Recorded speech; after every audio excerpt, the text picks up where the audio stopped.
another problem up here. We've got e to the 2x minus 6e to the x minus 16 equals 0.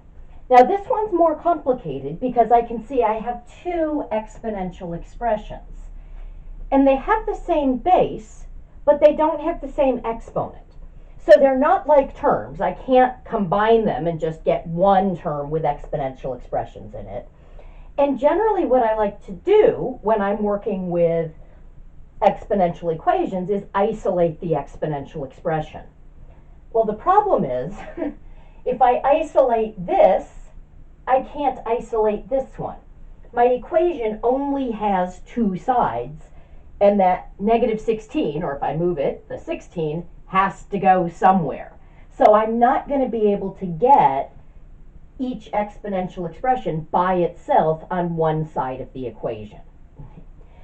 What I want to recognize is that there is a connection between these.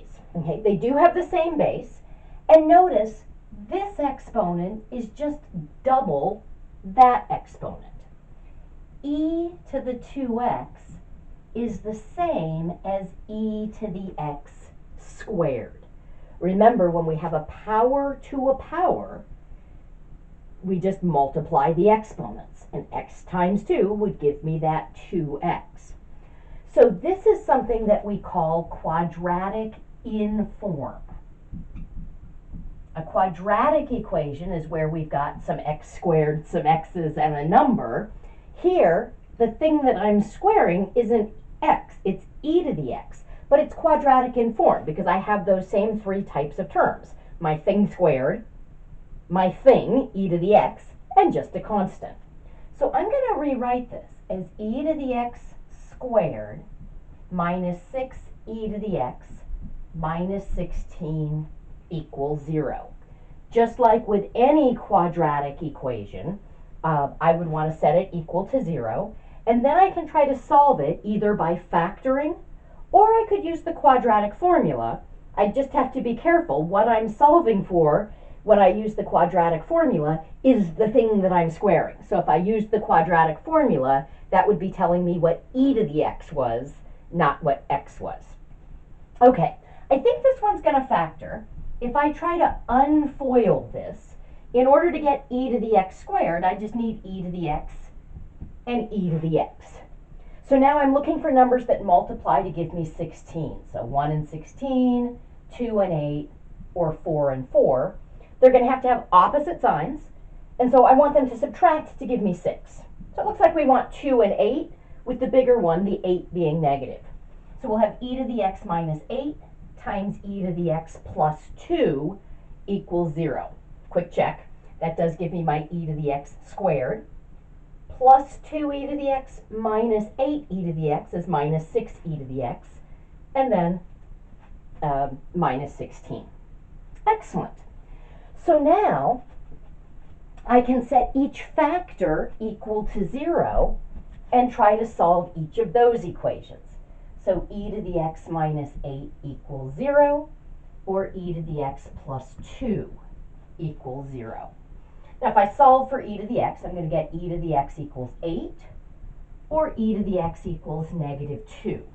Let me just point out that if you had used the quadratic formula, the two numbers that you would get would be 8 and negative 2. But again, those aren't your values for x, because this wasn't a quadratic, which has x squareds. This was quadratic in form, so it has e to the x squareds.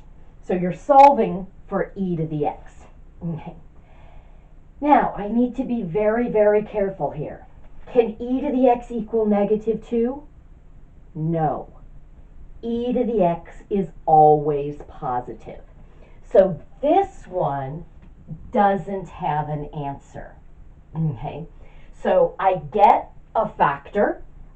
If I use the quadratic formula, I get a potential number, but it's off limits because I know exponential functions only spit out positive things. Okay. If I were to try to solve, I'd try to solve by taking the log of both sides, and I know I'm only allowed to take the log of something positive. Okay. So we've been taking a lot of logs. Probably should have mentioned we always had something positive. Before you take the log of anything, always a good idea to just double check, is it positive? Can I do that? Okay. Now here, I can say the natural log of e to the x is the natural log of 8, because 8 is a positive number. And of course, this is just x would equal the natural log of 8. So this would have one solution. I have to reject this possibility because it turns out it's not actually possible. Okay, let's try another one.